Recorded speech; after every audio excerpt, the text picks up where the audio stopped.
Han, yung mga kapitbahay natin chismosa, nadaanan ko dyan, nag-uumpukan. So ano ngayon kung nag-umpukan? Ano pakialam natin sa kanila? Isa-isa kong pinadugo yung bunganga nila. Nakikialam ka sa kanila. Hayaan mo sila. Hindi ka naman pinapakialaman eh. Anong hindi pinakialaman? Ako nga yung pinagchismisan nila eh. Paano daw ako nagustuhan ng babae? Ang liit daw yun sa akin, tapos supot pa. Pag once na nalaman ko kung sino yung babae na nagkalat niyang ganang chismis, itapat ko na habang nagsasalita siya, paduguin ko yung bunganga niya. Di ba, Han? Mali yung ginagawa nila. Sa palagay mo, Han, sino yung pinagmulan yung ganyan chismis?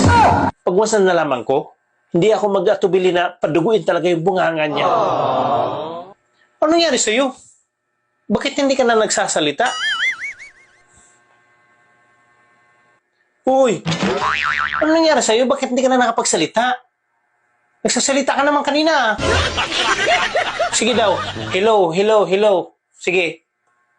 Hello, hello. Oh, nakapagsalita ka naman ah. Bakit pag about dun sa topic na kung sino yung nagkalat na supot ako at malit yung sa akin, hindi ka makapagsalita?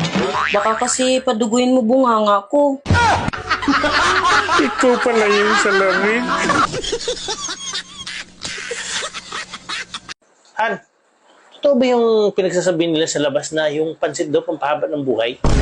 Oo, yan ang kasabihan eh. Kaya nga pag may birthday, hindi nawawala ang pansit. At bakit mo naman natanong?